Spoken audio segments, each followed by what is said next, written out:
Get ready for Halloween. There are a few steps you can take now to avoid a potential medical scare. Here with advice is Dr. Ari Cohen, Chief of Pediatric Emergency Medicine at Mass General for Children. Doctor, thank you so much for joining us this morning. We really appreciate it. Trick-or-treating, as you know, it's a lot of fun for kids, but it can get a little frightening for parents. We've got children running around in the dark. Many of them are not listening, and you can start to lose track of them pretty quickly, too. In your experience, what can go wrong on Halloween night? Yeah, thank you for having me. Like, Halloween is a great holiday. Kids have a lot of fun. Parents usually have a lot of fun, but things can go wrong. It's dark. Kids are running around. You really don't want to end up seeing me in the emergency room at the end of your Halloween night. So there are certain precautions you just have to take. And one of the biggest problems is it's dark. Kids are running around in costumes, and trips and falls are sort of the most common problem we see. They can't see out of their masks, their gowns are too long, they trip over them, they're running up steps in the dark. So that's the most common thing that we see. Although probably the thing that we're most worried about is the cars, right? Kids darting back and forth across the road, and it's hard to see these kids. So that's the thing I worry about most, and you certainly don't want to have that be the end of your night. Of course, anyone, just as you've just mentioned, who's out driving on Halloween night knows it's really hard to see kids. You have to be aware of them. Many are wearing dark costumes. What else should they avoid wearing? And is there anything that parents can do to make them more visible, even if they're in, say, Batman, that's all black?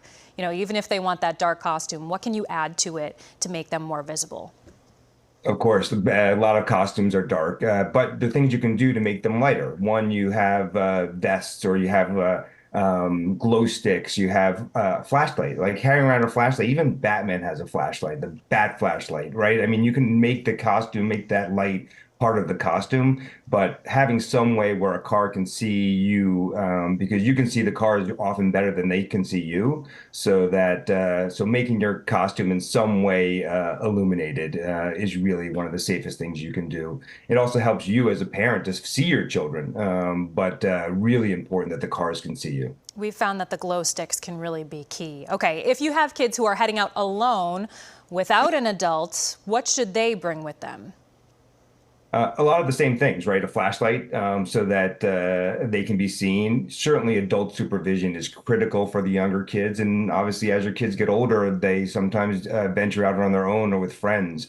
I also think having a phone for older kids going on, you don't want them on their phone while they're walking, because that increases their risk of tripping. But you certainly want to know where they are, and have set times where they're going to check in, have set times when they're going to be home. Know the area they're going to, so that if need be, you can go find them easily. You don't want to have no idea where they're going in a city or a big town. So using some of those sort of common sense precautions whenever your kids go out applies even more so in the middle of Halloween night, where it's hard to find people and there are lots of people out. Sometimes you don't think of the common sense things until you're in the middle of the situation, so we certainly appreciate the advice. Dr. Ari Cohen, Chief of Pediatric Emergency Medicine at Mass General for Children, thank you so much for joining us this morning, and happy Halloween. Happy Halloween. Be safe, everybody.